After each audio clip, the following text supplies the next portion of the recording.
Hello again, Struck Co-op. Today I'm bringing you another build video for Torchlight 3's Cursed Captain class, and this one is for the Cold Heart subclass. It's called Icy Plunder, and as the name suggests, it's a Plunder build, but you can play it with Maelstrom if you don't like Plunder.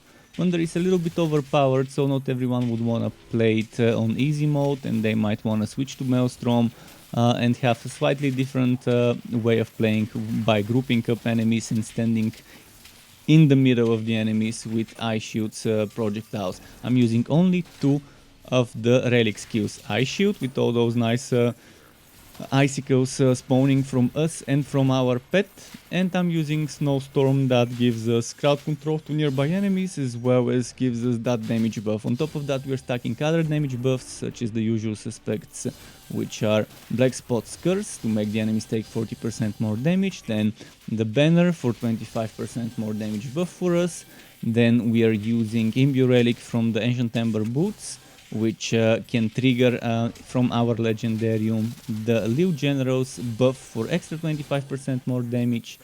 On top of that, we are triggering with Plunderbuss or Maelstrom if you use it the Commodore Shoulders for extra 20% more damage, and in general there's just a lot of goodness. And then we have the Burst DPS that I love, another very strong skill, Powder Keg, for the Legendarium you have options to either boost Plunderbuss or to boost Powder Keg. And since we have some spare points, I put them into Broadside maxed out. So if you feel like it, you might even put in the Legendarium the big fish to give Broadside some more damage. I haven't found that item, so I haven't experimented with the big fish and how it works. But in general, it's nice. And keep in mind that Imbue Relic resets the cooldown of Ice Shield as well. So you can do Ice Shield, wait for it to end, Imbue Relic, and then another Ice Shield. So I'm gonna talk about the skills first and then move on to the items. Starting with the skills, I'd first like to mention that I've got Commodore's Cape and Commodore's Jacket alongside a third piece of the set, which gives me +2 to Piracy skill levels and +2 to Curse skill levels, which means all of those skills that you're seeing here have 2 more levels. So when you're seeing 4, it's 6. When you're seeing 8, it's 10.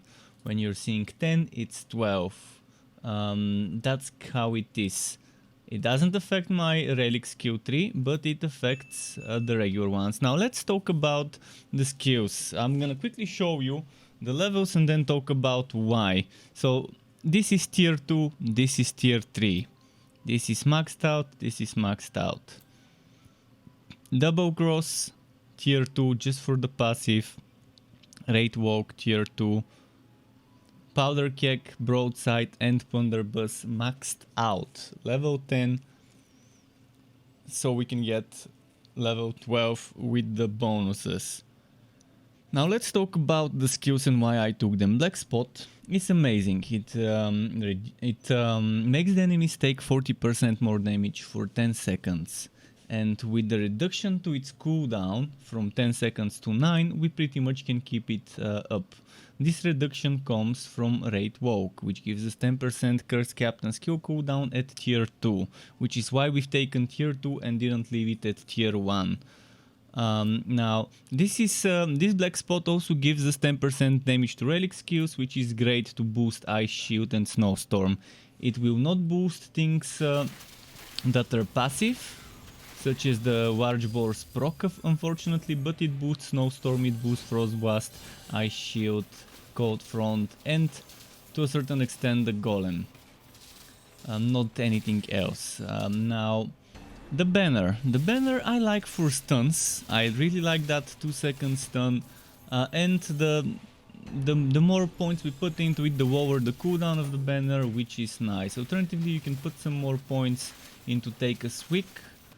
You would be seeing some setups with Maelstrom, then setup with Take a Swig and Plunderbuss, then a setup with Maelstrom and Take a Swig. But Take a Swig's tier 3 bonus can refresh the cooldowns of certain things. It cannot refresh the cooldown of Powder Keg, but it can refresh the cooldown of Broadside, it can refresh the cooldown of the banner, so you can use it more often. But the thing with the banner is, even if you have two banners up at the same time, you're not gonna be able to stack the bonuses from the two banners. Now moving on to Piracy. Double Cross, as I mentioned, just for the tier 2 bonus. No other reason we need this. We're not using it as an active. It's a passive only. Rate Walk active, but we also need the tier 2 bonus and the tier 1 bonus. Here, Plunderbuss, major source of damage. You could respec those 10 points, put them into Maelstrom for the alternative version. I mean, you can even play with fire, but I don't recommend it, although I will be making one such build for those of you who want a weaker build that just feels a little different on the build of fire and ice. But yeah, Plunderbuss, super overpowered skill, Powder Keg, another overpowered skill, and if you use the right item for Powder Keg, it's great. More about Legendarium in a moment though. And Broadside is just a fewer, but I like putting points into that fewer because it's a nice fewer, and we end up resetting its cooldown every time we use Powder Keg, every time we use Plunderbuss, every time we use Rate Walk, and just spamming Plunderbuss is enough to keep Broadside pretty much up a lot of the time. Now, Ice Shield maxed out, it's great. It's just it's a skill that didn't need to get boosted, and yet it did get a boost in the damage, whereas other things like this one got a nerf compared to some of my data I've been looking from some updates ago.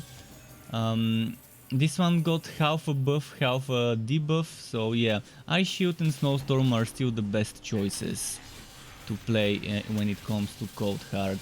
Snowstorm, it's good, it's nice. The tier 3 bonus is a bit underwhelming, especially if you're stacking crit chance, but it's still decent. Even if you consider the tier 3 bonus a waste of points, it's still worth it to just get that little bit of extra Snowstorm damage.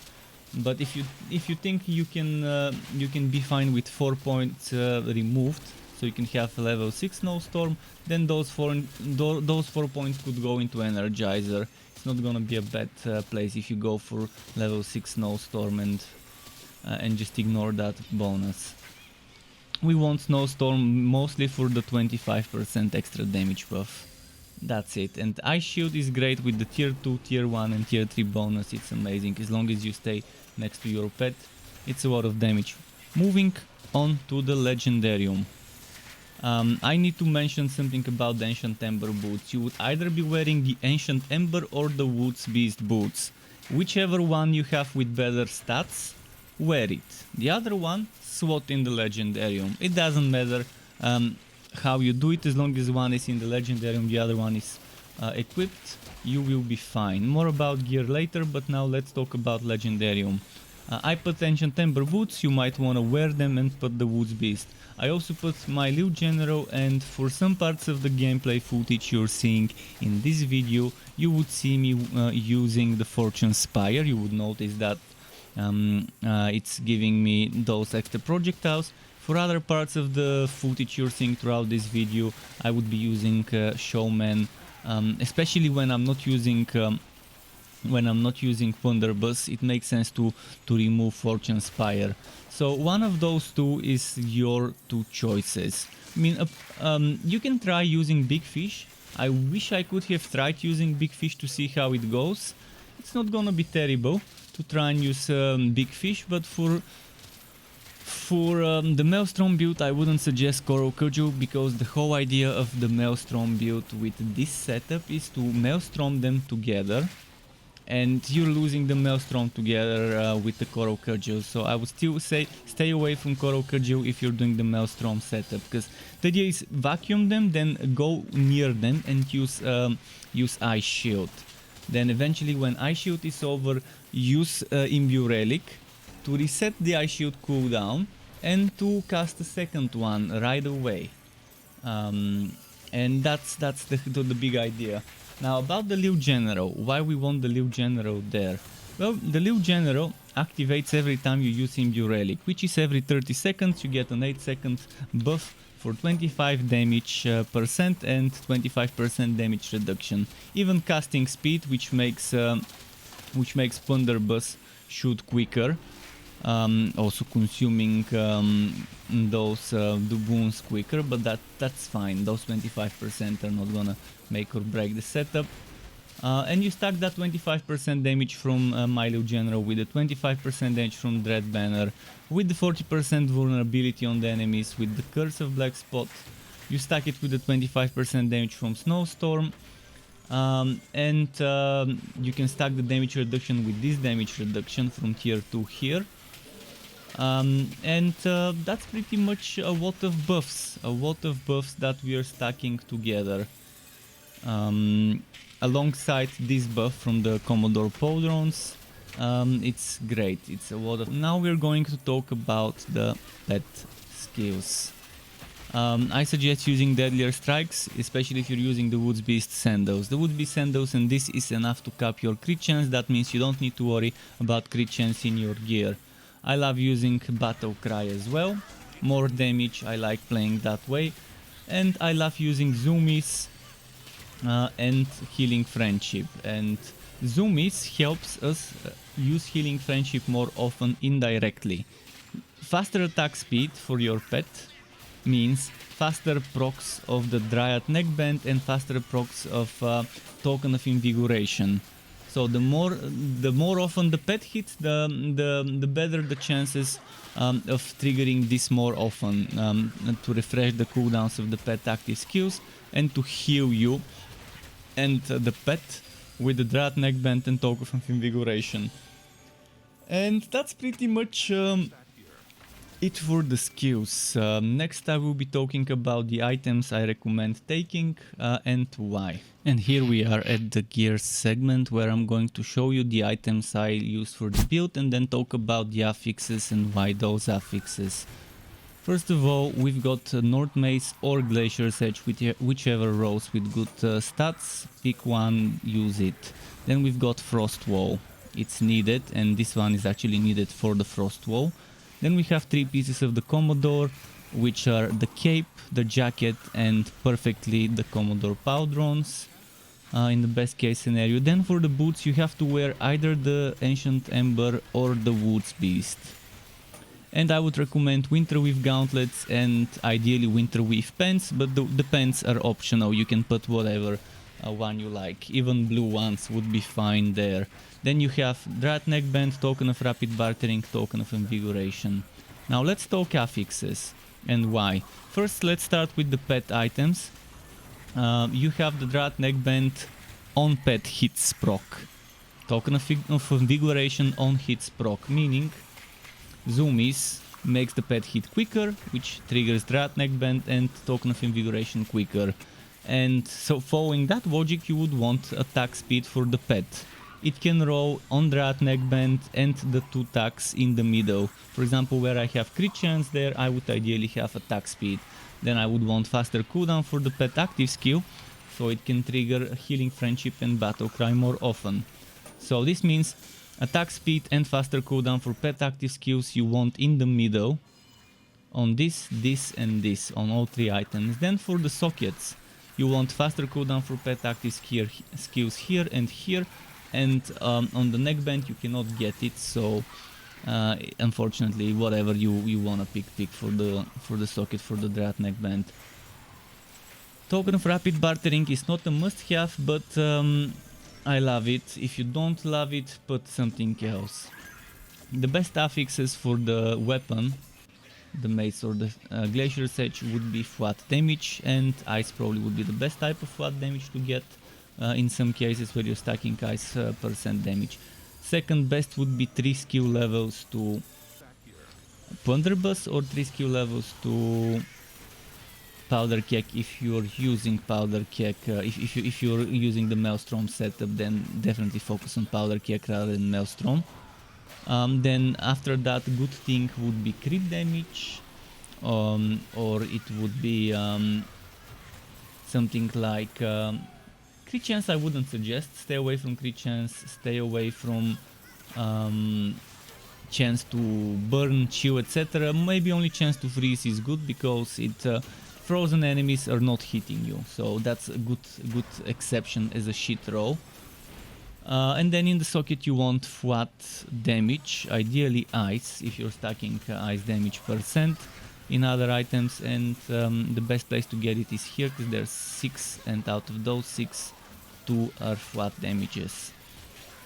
For the shield you want defense, and as high as you can get at the top, regular defense, then chance to walk over 14-15%.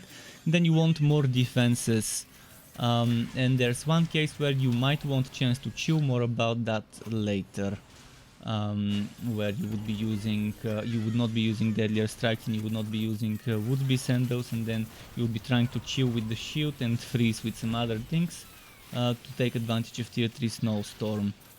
So let's talk damage. The best sources of damage for a build, any build, would be plus percent damage to a certain skill, your main DPS skill. In this case it would be Plunderbuss for the Plunderbuss setup and Powder Keg for the Maelstrom setup. So damage to Plunderbuss here, here and here, top 1. Second choice would be Powder Keg. If you can get Plunderbuss, Powder Keg is a good one. In the shoulders, second priority after the damage to a skill would be either damage to the other skill or crit damage. So something like this is top choice as a roll, I would say, because it gives you defense at the top, then it gives you damage to a certain skill, then it gives you crit damage, and then it gives you defense as a socket. Then this one is very badly rolled, level 46 as you can see. It doesn't have defense at the top, ideally instead of HP there will be defense. Then again, you want the damage with Plunderbuss, then you would want something like flat damage if it can still roll, and then after that priority would be going towards crit damage, and after that the priority would be going towards ice damage, because ice boosts the high amount of ice damage the North Mace or Glacier's Edge rolls with. Then after that a lot of defenses, and in the socket get defense, ideally physical. For this one the exact same rules as the combo door, except this doesn't roll with crit damage, it can roll with crit chance, but crit chance is not needed if you're using the Woods Beast and the Pet Aura. So yeah, get damage with Plunderbuss or Powder Keg, get some flat damage if it can roll, or percentage damage if you can get it, and get a lot of defenses. On the boots, top choice is crit damage. After that is duration to Ice Shield, and after that you can think of duration to Snowstorm if you're not using the Imbue Relic yet. And then energy related stats. Here top choice is duration to Ice Shield, after that duration to Snowstorm, and after that energy related stats. Here top choice is plus 3 skill levels to Ice Shield, which if you stack with plus 3 levels to Ice Shield here is amazing, or plus 3 levels to Plunderbuss, or plus 3 levels to Powder Keg if you're not using Plunderbuss. After that comes things like energy related stats if you're not using the Ember Boots, the Imbue Relic. And that pretty much should cover all the important stats. I'm probably missing something. You might want to check the website version of the build for what I'm missing. And let me quickly tell you about the alternative setup, the Winter Weave 3 pieces. This requires to swat in the Legendarium Ancient Ember Boots, not wear the Woods Beast, so the Woods Beast is out of the build. This aura gets out of the build and you can pick either Defender or Awareness or Running Partner, and you're wearing Winter Weave gauntlets, pants and boots. The boots are not terrible, but we don't need the boots for the boots, we need the boots to boost the other two items. So you can see Winter Weave boots just give you some extra mobility over here. Movement speed and then immunity to slow when you use a movement skill, so that's not why we need it. We need to boost the Winter Weave gauntlets and then get extra cooldown for the potion from the pants. But with those gauntlets, every 60 seconds you would be getting 6 stacks of frost skin, which is freezing, which is doing a little bit of damage if you put points into breaking point, which we are not. But the freezing works with Snowstorm, which is nice. And in such a setup you probably will want some points into jack ties, unless you're getting chance to chew in the shield, which I would recommend for such a setup. And then you would be stacking the frost skin from Ice Shield, then using Ice Shield like that after using Imbue Relic. So use Ice Shield, Imbue Relic, then when it's over, Ice Shield again, and if you have duration to Ice Shield, and if you have the Winter Weave as an emergency. It's an interesting setup, not the best one, but it's interesting to mention it. And that should be it. Next you can see some more gameplay footage and I can talk about the rotations. So in this gameplay segment I will show you more of the build in action and talk about the rotation. There are a few ways to start it. Some people might prefer to start with Ice Shield even though it's not getting boosted by the buffs, so that they can later trigger Imbue Relic to get another Ice Shield, and in this case the rotation would be like this. Ice Shield first, next you're using the banner and then black spot on a target of your choosing, then you're using Imbue Relic, Snowstorm. By this time probably Ice Shield would be almost over and you can reuse it. And then start using Powder Keg 3 times or 1 or 2 depending how many times you think it's needed, and then start using Plunderbuss. Whereas for Broadside, I would say start Broadside right before the Powder Kegs if you can, or right at the beginning with Ice Shield, the first Ice Shield. The other rotation would be to start with Black Spot and the banner. Doesn't matter which one you do first. I'll do Black Spot first probably, because the banner still can do some damage with the tier 3 bonus. So Black Spot, banner, then Imbue Relic if you need it. Actually it's better to do Imbue Relic. Then you do Snowstorm, then you do Ice Shield, and then you do Broadside, and then you do the Kegs, and then you start Plunderbuss. Now if you're using Maelstrom, you would wanna lead with Maelstrom from the beginning. Maybe do the banner and Black Spot first and then Maelstrom, or Black Spot then Maelstrom then the banner. There are options. You have to decide, because Maelstrom is more about the crowd control rather than the damage. When you're using Maelstrom you would be stacking bonuses to Powder Keg, and Powder Keg would be your damage sword alongside a trickle of damage from Broadside, and Ice Shield would be very important DPS source when you're not using Plunderbuss. So you would want with Maelstrom to group them up, then get in there, jump right in there, use the Ice Shield, stay in there, use the Imbue Relic, use another Ice Shield to keep yourself alive, things like that. In general, yeah, those are a few rotations. Obviously you might find a better rotation yourself and play differently, but if you're new, if you're just wondering on how to rotate it, hopefully those gave you some ideas about the build. To get notified when I upload more content for this game or other games like this one, which would be wooters of all varieties, isometric, third-person ARPGs, wooter shooters and all sorts of wooters like that, you could subscribe to my channel and hit that bell button to not miss out on my content updates. And optionally you can even join as a member of the Struck Club on YouTube as a channel member to get access to exclusive perks such as special emotes custom made by me, special badges custom made by me that represents how many months you have been a member for, as well as opt-in of editing tutorials that I can give for Photoshop, Adobe Premiere, as well as shoutouts and things like that. And I would like to use this part of the video to thank all my YouTube members and Twitch subscribers. Thank you for supporting the channel and keeping me going. Thank you also for watching this video, everyone. Keep it cool, Struck Club. Until next time, and goodbye.